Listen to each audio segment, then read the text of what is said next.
Jordan got a bonus for kneeing and choking out Davey Grant. Ariki Lang got a bonus for knocking out Cody Gibson real fast. And fight of the night went to Prepelic versus Dober. That groin strike in round 3 that really changed the trajectory of that fight. Dober capitalized afterwards and got the KO. Fighter was really giving it to DeRitter for quitting on the stool. DeRitter is a P. If I knew I would only last 4 rounds, I would go for it. This BS guy gives up. I knew it. Did RDR get injured in the fight or just give up? Real question. DeRitter's coach says, I made the call to stop the fight after the 4th round. I take full responsibility for that decision, and it was the right call to make for me in the moment. It's not a decision you ever want to make, but I guess sometimes you have to. MMA coaches don't often throw in the towel, but DeRitter's corner did because they knew he had nothing left. It makes you wonder how much worse a beating would have been if he fought Anthony Hernandez, maybe like 10, 20, 30 times as bad, but his corner deserves some praise, according to Daniel Cormier. Decisions, they compounded themselves to put him so far behind the 8-ball that his corner stopped the fight. He was barely able to get up after round 2, 3, and 4. There was no way he was going to get through another 5 minutes. His corner did him a favor, a solid, by saying, hey, we'll give you the opportunity to live another day and fight another day. So, I know at times we're hard on coaches for not being willing to throw in the towel. Right here, the Ritter's coaches threw in the towel tonight. They gave that guy a chance to fight another day.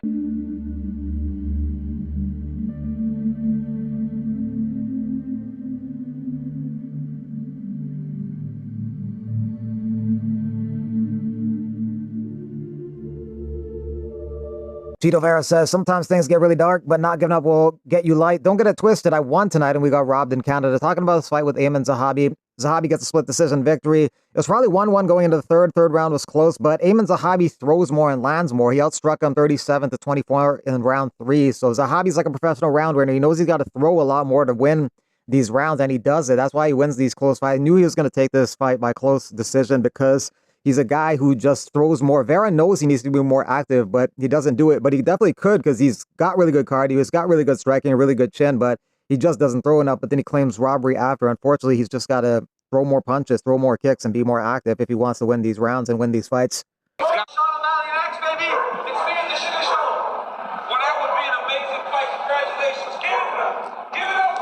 Kevin Holland continuing a streak of lose 2, win 2, lose 2 after his loss to Mike Malott over the weekend. Next UFC event on Saturday is Aspinall versus Gane, UFC 321 for the heavyweight title. On the prelims, a good fight is Klein versus Robeski. After that card, it's 2 Apex cards, followed by UFC 322 November 15th in New York City. JDM versus Makhachev for the 170 title, followed by UFC Qatar. This is the main card poster. Sarukian versus Hooker headlines the show. Muhammad versus Gary's the co-main event, 3-rounder. Yusri had a really good UFC debut, showed great takedown D and ability to get back up it when taken down. Vicious elbows while Bakoyev was trying to take him down. At a range, he just picked him apart badly. Bakoyev's corner could have thrown in the towel after the second round, but he went out in the third round and just got knocked out. Adesanya's getting older, and I don't know how much longer he's going to fight, but do you hope that fight happens in the UFC at some point? For sure. First of all, because he's an exciting guy. He's a great striker. I'm sure it would be a beautiful fight. You know, I think we can make a great fight for the fans. I don't have personal issues with him. Yeah. I know he's up there. Like he's done a lot for the sport, for himself. So it wouldn't make sense to call him out right now. But along the line, if that fight's gonna make sense, I'm sure they're gonna be very, very cool to make that one. John Silva called you out for the White House. Is he smoking drugs? Holy fuck. Did he not see what Diego Lopez just did to him? This guy gotta be trolling us, bro. He needs to be concussed. That motherfucker stay concussed, bro. That's not, whatever he's saying, we're not gonna take it serious. Dude, stay concussed, bro. Merab Dvalishvili really posted this and says Umar needs 2-3 more fights before a rematch. If Umar loses to Mario Batista, Batista can fight Merab if he's still the champion. If Umar wins, though, it's pretty much just him left to fight because he already beat O'Malley twice. He will have beaten Piotr Yan twice if he beats Piotr Yan in the next fight. He beat Sandhagen, just beat Sandhagen, so that just pretty much leaves Song Yadong. If he's able to pull off an upset against O'Malley, he can fight him, but Song is the underdog in that fight. But Merab, once again, does not want anything to do with Umar fighting him. He seems to really dislike him.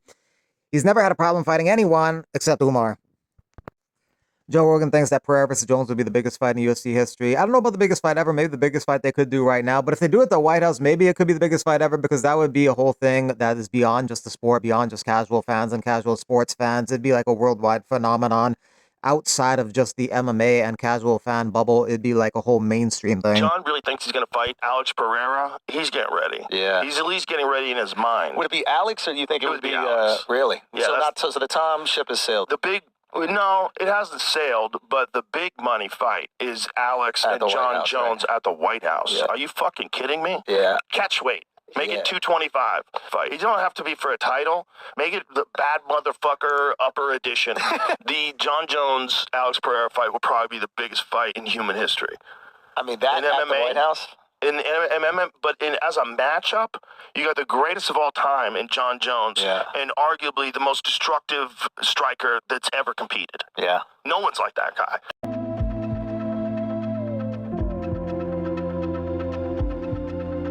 You know, we've been talking to Mark a lot, and he's actually agreed to help us out with a docuseries we're going to do for BKFC. And you know, I think you're going to be a part of that too. It's going to be great, man. Oh, that sounds awesome.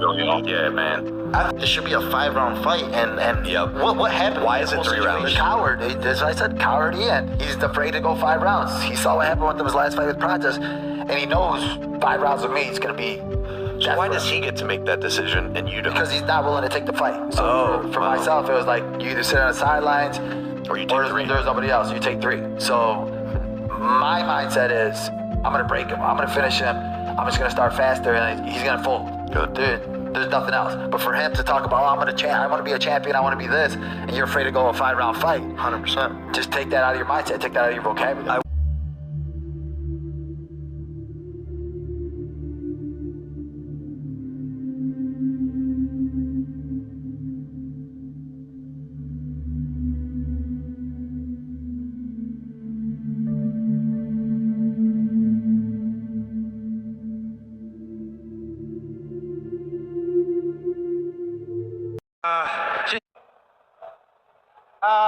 是的，很长的一个时间，然后我也是一直在训练，一直在备战，这次这个对手也是很强，谢谢温哥华。He's Chinese and I'm Korean, so I'm gonna do my best to interpret this. Do you see? We have different faces, but inside we are same, but different, but still same. Konnichiwa.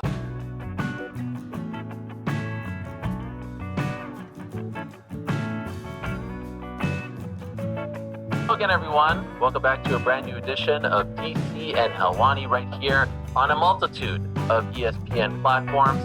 I'm Helwani, that's DC, and I was drunk.